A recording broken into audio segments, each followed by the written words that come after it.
Disse Deus a Jacó: Levanta-te, sobe a Betel e habita ali. Faz ali um altar ao Deus que te apareceu quando fugias da presença de Esaú, teu irmão. Então disse Jacó à sua família e a todos os que com ele estavam: Lançai fora os deuses estranhos que há no vosso meio. Purificai-vos e mudai as vossas vestes. Levantemo-nos e subamos a Betel. Farei ali um altar ao Deus que me respondeu no dia da minha angústia e me acompanhou no caminho por onde andei.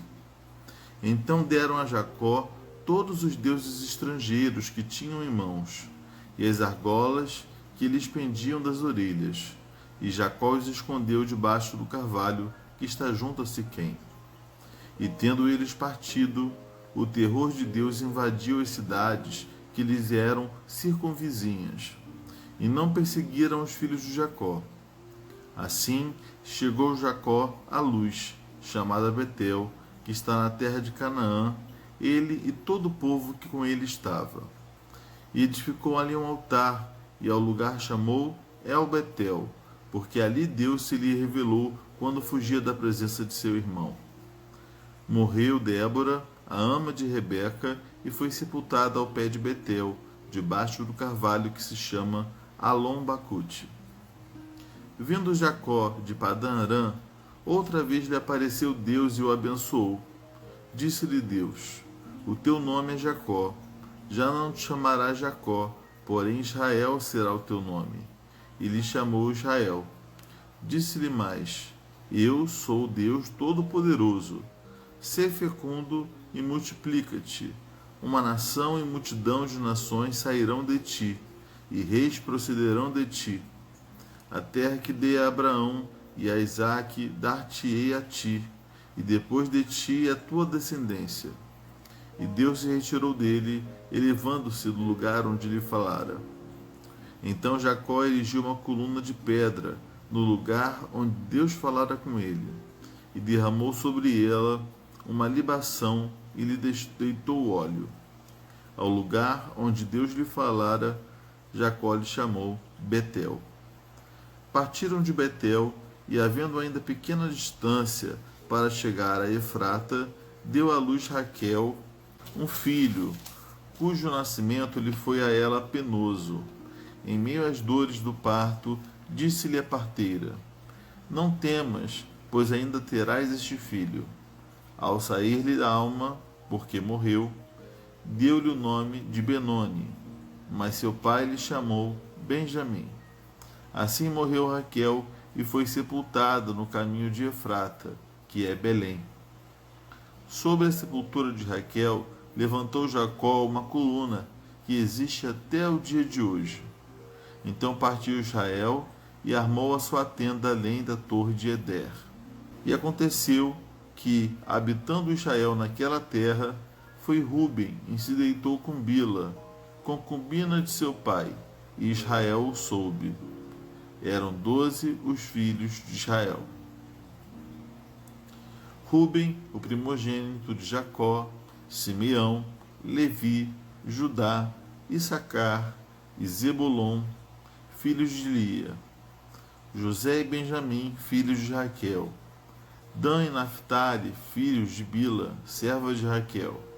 E Gade e Azer, filhos de Zilpa, serva de Lia. São estes os filhos de Jacó, que lhe nasceram em Padã Arã. Veio Jacó a Isaque, seu pai, a Manre, a Quiriate Arba, que é Hebron, onde peregrinaram Abraão e Isaque. Foram os dias de Isaque 180 anos.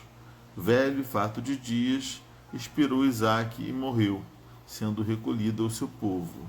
E Esaú e Jacó, seus filhos, o sepultaram. Bem, vamos pontuar então algumas coisas desse texto. Primeiro, a gente vê que Deus aparece a Jacó e fala para ele edificar um altar ao Deus que lhe aparecera. Vemos também Jacó dando ordem à sua família, a todos que com ele estavam, para que lançassem fora os deuses estranhos que havia no meio deles.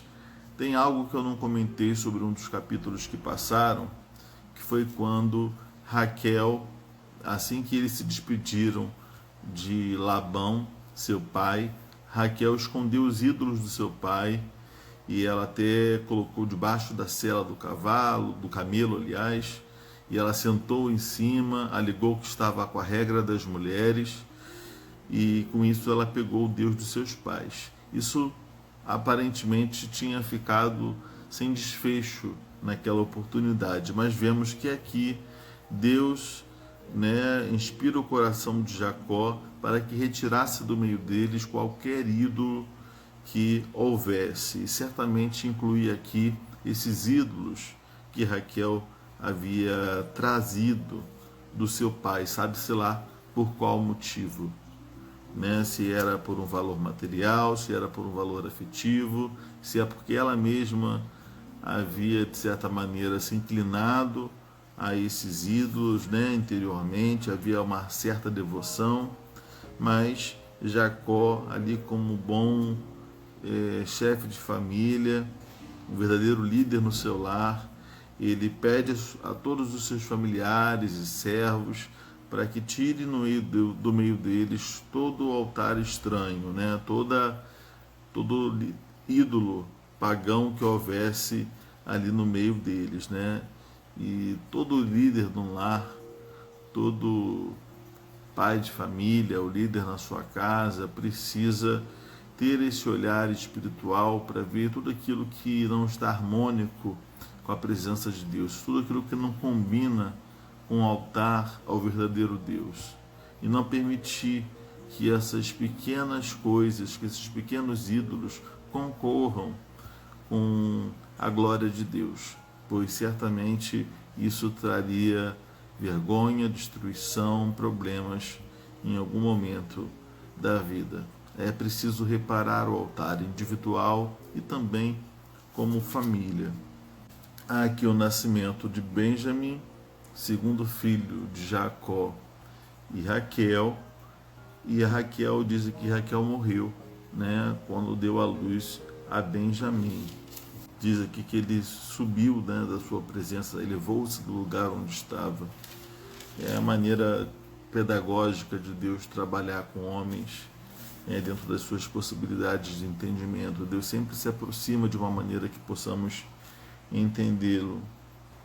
Enfim, queridos, e termina o capítulo falando aqui da morte de Isaac, E a gente já tem visto um pouco da história de Jacó, e em breve a gente vai ver a história do filho de Jacó e José, o filho mais conhecido aí de Jacó, cuja história é linda demais.